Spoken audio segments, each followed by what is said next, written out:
I am excited and confident about getting my vaccine today. Tonight, the Prime Minister takes a shot in the arm to calm fears over the AstraZeneca vaccine. One of the things that we're very proud of is that all First Nation communities have been immunized. The Premier of British Columbia calms the fears in a Canadian COVID-19 hotspot. You don't have that right, because I can take it away with the flash of a pen. I can take away all your rights right now. And this Alberta doctor's bedside manner is caught on video by a woman who says all she wanted was help with her stomach pain.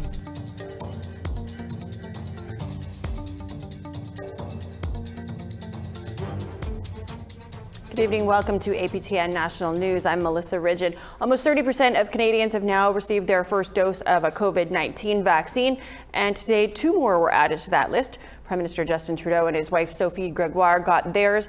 This comes at a time when vaccine hesitancy across the country, specifically around the AstraZeneca vaccine, is at an all-time high. Jamie Pashagumskim reports. At his press conference earlier, the Prime Minister reassured Canadians there is no reason for concern. This amid reports AstraZeneca doses are going unused due to questions over whether the vaccine causes blood clots.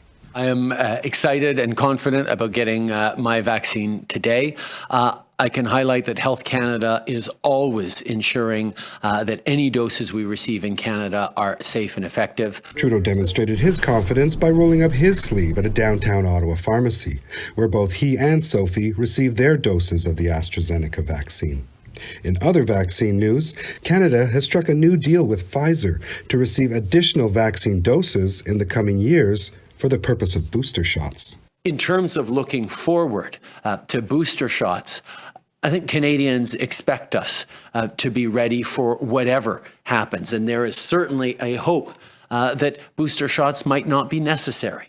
But we are much better off to ensure that we are prepared in case they are. Minister of Procurement Anita Anand said the new deal will secure doses up to 2024. This agreement with Pfizer will provide us with the flexibility to procure booster shots as well as new vaccine formulations to protect against variants of concern and vaccines developed for younger populations. This is a very positive development for all Canadians. Jamie Pashagumskim, APTN National News, Ottawa. This morning, the BC government announced new travel restrictions to battle the third wave of COVID-19 there. With cases growing, BC Public Safety Minister Mike Farnworth has restricted travel within 3 regions of the province. The order will remain in place until at least May 25th. People face a $575 fine for traveling without a valid reason. Based on the advice of the provincial health officer, I'm restricting non-essential travel into or out of all health authority regions in British Columbia, effective immediately. This order will remain in place until after the May long weekend. With British Columbia facing some of its harshest COVID-19 restrictions yet, APTN's Tina House sat down with BC Chief Medical Officer Dr. Bonnie Henry by Zoom. Who's winning the race right now against getting people vaccinated over the spread of COVID-19 and the variants? One of the things that we're very proud of is that all First Nation communities have been immunized. All Indigenous peoples are eligible for vaccines, so go and get it now. It not only protects you, but it protects your family and your community. When will we get data about how the current vaccines are protecting us against the variants? So right now, it looks like about 0.04 to 0.07% of people who've been immunized go on to get COVID if you wait a long enough period of time. So in the first 2 to 3 weeks, your body's immune system is still building up. And we do see people who have been exposed and who get sick in that period of time. So, but after that period of time, it goes down quite dramatically. Are there plans to create a specific vaccine for the variants themselves?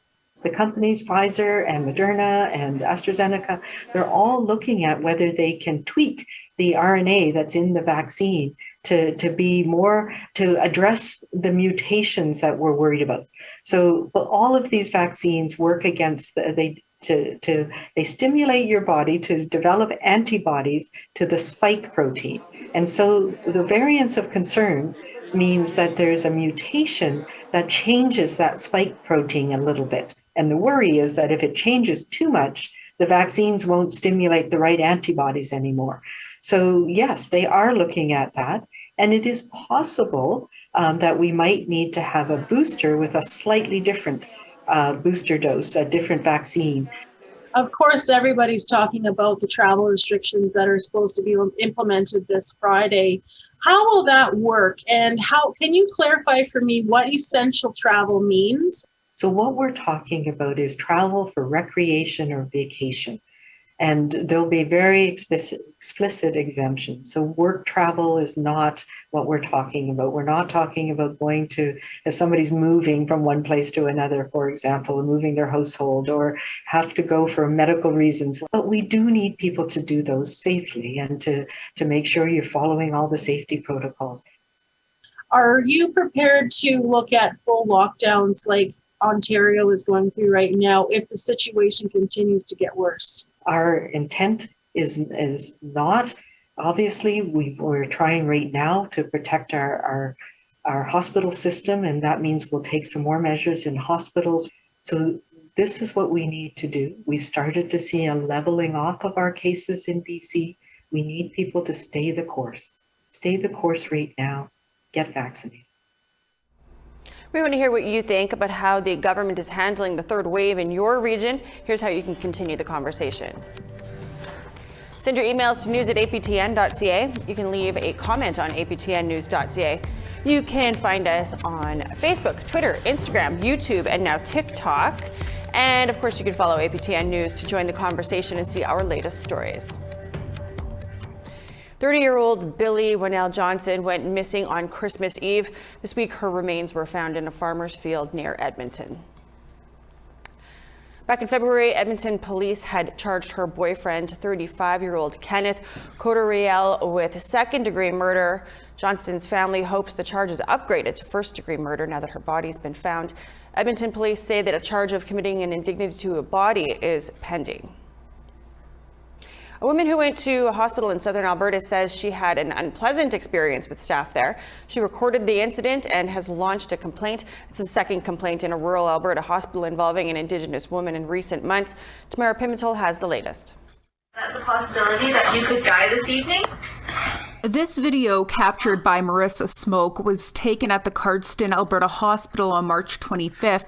As she lays in a hospital bed, she says she was taken by ambulance for severe abdominal pain. That day was incredibly hard, and so I had to call an ambulance at work. And that visit has caused her and her lawyer, Ingrid Hess, to file a complaint, which was sent to Alberta Health Services, the College of Physicians and Surgeons, and the College and Association of Registered Nurses in Alberta. We're just here to help you, okay? We don't need to take your and for you to give us attitude.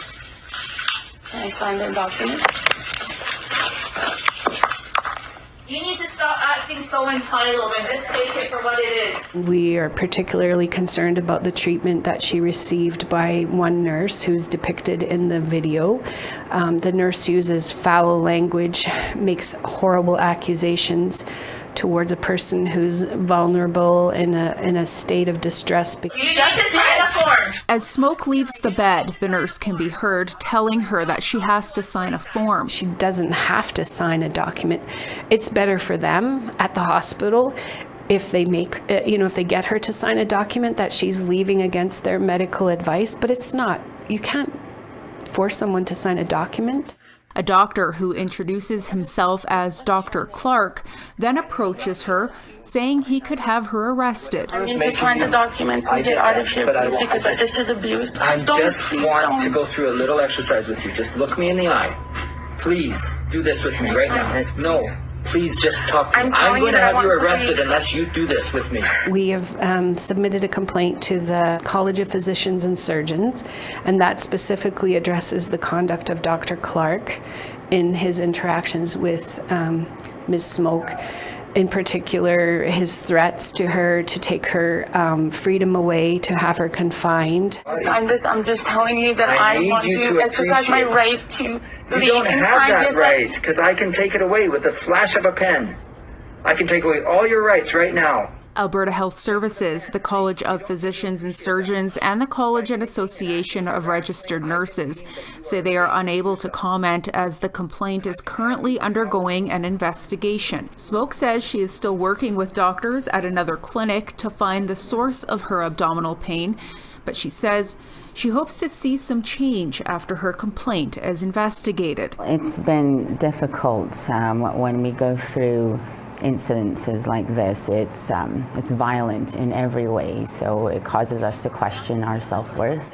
Tamara Pimentel, APTN National News, Lethbridge. We need to take a break, but still ahead, a Northern MP apologizes for questioning another Northern MP's identity. Stay with us.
Welcome back.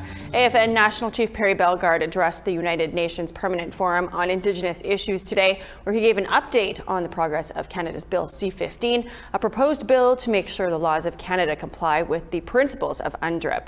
He asked the forum to remind nations to continue working with Indigenous people and said the work accomplished in Canada could serve others around the world. C-15 affirms our inherent right of self-determination, a right of all peoples, including Indigenous peoples, under international law. C-15 will complement recently enacted federal laws, including Indigenous languages and child welfare legislation, that include reference to the declaration. Earlier this week, we brought you a story about Quebec's domestic violence crisis and the service gaps faced by Inuit in Nunavik.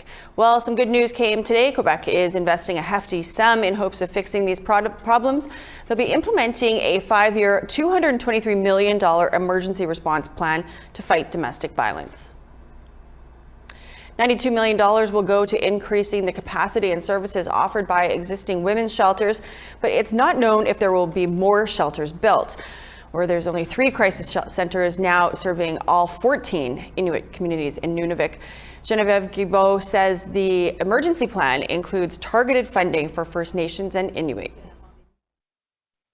The plan and the investments that we are announcing today contain a lot of measures, and some of which are specifically dedicated to make sure that we are able to offer proper services to the First Nations and Inuits. And there is about 30 million of this whole amount of money that is dedicated to First Nations and Inuits to make sure that we are able to provide them services that are culturally adapted and securizing for them. Nunavut NDP MP Mumulak Kaka is apologizing for demanding a Liberal MP in Labrador prove her, quote, enoughness. Nunatsiaq News in Iqaluit broke the story about how a 33-minute Twitter video escalated this identity fight. Kaka challenged Liberal MP Yvonne Jones to prove her enoughness. Hours later, Kaka emailed Nunatsiaq News apologizing for how she handled the situation, according to the online news service. Jones told Nunatsiaq News the video was, quote, immature and naive and, quote, lateral racism. This isn't the first time Kaka has accused Jones of not being Inuk. Jones belongs to Nunavut and says that she is proud of her Inuit and settler roots in Labrador. No word if either the NDP or the Liberal parties are weighing in on the matter. Earlier today in Ottawa, the Supreme Court of Canada upheld the acquittal of an American-born Sinixt man. Richard Desautel was accused of hunting elk without a license in BC, but with today's decision, Indigenous people living in the United States can now assert Aboriginal rights in Canada, even if they don't live here. For more, we are joined by web reporter Brett Forrester. Brett, before we get into the ruling, can you take us through the background of this case? Certainly. So in 2010, Rick Desautel, a Sinixt man from what is now Washington State, traveled north to British Columbia in order to hunt for elk. Now his hunt was successful. However, when he reported it to provincial authorities, they charged him with hunting without a license. Now in the lower court, he was acquitted. The Crown opted to appeal and he was acquitted again, and the Crown sought leave once again to appeal to the High Court, and now this morning the High Court issued its ruling, which was once again favorable to Mr. Desautel. Now, this was apparently a split decision. What was in the decision? You're exactly right. This was a 7-2 split. So Justice Malcolm Rowe, writing for the majority, essentially summarized this as a test case, the core question of which is whether Aboriginal peoples of Canada, in the wording of Section 35 of the Constitution, can extend to Indigenous groups who may not reside in Canada, but whose traditional territory does exist in what is now Canada. So as you may imagine, there are numerous nations across Turtle Island whose territory is slashed in half by the border who may be impacted by this ruling. And he answered in the affirmative. There were 2 dissenting judges who did not agree. They did not believe that this should be extended to groups who do not reside in Canada. So that may factor into future cases. However, for now, this is a massive win for the nation, and they are celebrating. Now, I want to get to the tribe that we're talking about here, but first, he's won the right to hunt, but can you take what you harvest across the border with you? It would appear that he can. I asked him this question earlier today on the phone, and he said they had actually arranged this beforehand with British Columbia, and they were able to bring the moose back to the USA and distribute it quartered out to the elders. However, when you're talking about mobility rights that are exist somehow outside of normal legislation, whether through Jay Treaty or an Aboriginal freedom of movement, these would have to be litigated again. And I spoke to Chairman Rodney Costin of the Colville Reservation, and he says that's something they are looking forward to working with British Columbia and Canada with in the future. Almost as big of a story is the fact that the federal government has declared the snake extinct here in the 50s. Can you give us a little bit of background on that? How are we going to court with people who are extinct? Yes, it's kind of interesting. You'd have to naturally imagine that if they can litigate a court case in Canada that they're obviously not extinct. However, this was not a question that the court was asked to determine, and so therefore they did not issue a ruling upon it. So if they, need to assert their presence as a living, breathing Indigenous nation who has a claim to lands in Canada, they're going to have to do that through some other mechanism because it wasn't contained in this ruling. So again, that's something that I'm told they're looking forward to doing moving forward. Well, thank you for joining us, Brett. Certainly something I've been meaning to delve into is these extinct people who phone me up and say they're not extinct. So maybe there's something we can work on together in the future. Thanks so much for joining us and filling us in on this landmark ruling. My pleasure. Thank you. Time for another break, but when we come back, APTN Investigates dives into the Peter Nygard saga. Stay with us.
Welcome back. It's time now for our photo of the day. Our viewer Dave Menzies sent us this photo of a beaver-made pond that he captured while he was in the Sandylands Park. That's in southern Manitoba. This weekend, get out your camera, take a picture, and then you send that picture to share at aptn.ca. Then you tune in each night to see if your photo is our next photo of the day. Now let's take a look at tomorrow's weather forecast. Off to the east coast, we got 16 in sunshine for Fredericton, 9 in cloud for St. John's. Happy Valley Goose Bay, 5 degrees with some flurries expected, sunshine -10 for Inukjuak. Chibougamau, 7 in sunshine, Gaspé 10 and some showers there. Ottawa 18 and rain expected, sunshine and 14 for North Bay. Kapuskasing -2 and snow +2 and sunshine for Big Trout Lake. Pakatawagan -3 and snow. God's Lake snowing there too, 2 degrees. Sunny in southern Manitoba though, 9 for Gimli and Winnipeg, 8 for Brandon and Dauphin. Mix of sun and cloud and 6 degrees for Swift Current, sunshine and 6 for Saskatoon and Yorkton. -7 for Uranium City and Stony Rapids, snow there, a pair of zeros for Buffalo Narrows and La Ronge and sunshine. Peace River 6 with a chance of flurries there. Fort Chip -2 and snow. Sunshine for Edmonton, that's the only place in southern Alberta. 7, mix of sun and cloud for Medicine Hat. 10 and cloud for Vancouver. 11, sunshine for Quesnel. Dease Lake and Fort Nelson, sunshine and 8 degrees. Smithers 11 and sunny. Dawson City and Mayo, both 9 degrees and sunny skies. Old Crow 5 and sunshine. 3 and snow for Fort Simpson and Wrigley, -7 in Wauti and snow expected there too. Sunshine -1 for Colville Lake, Fort McPherson 5 and sunny. Baker Lake -14 and sunshine. New Yacht sunny -8. Kenite -4 and snow. Same with Igloolik, Talioke -9 and snow.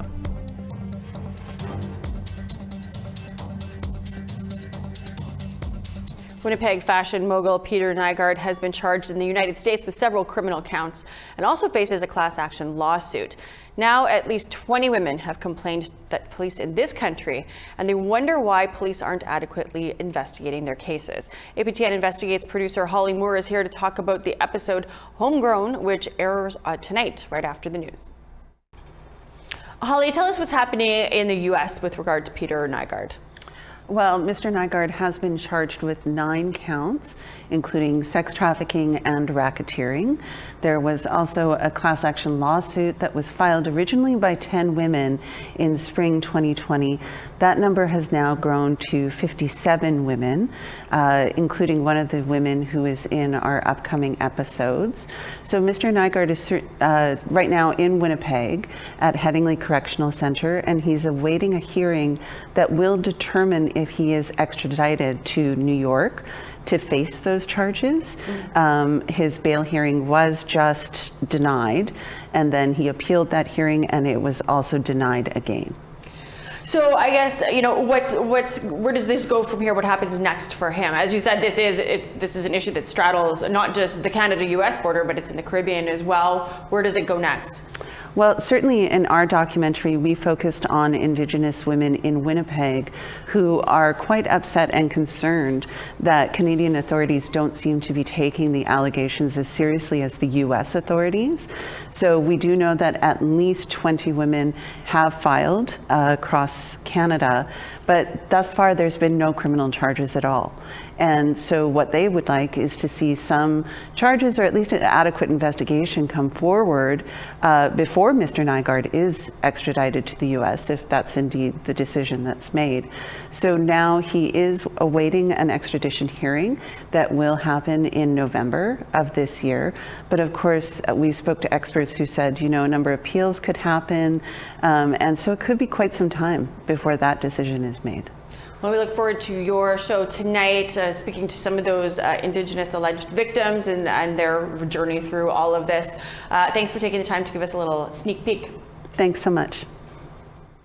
You can watch Homegrown on the Peter Nygard case right now on APTN Investigates. As we here for APTN National News are all out of time. I'm Melissa Ridgen. I'll see you back here tomorrow with your APTN News Weekend. Have a great night.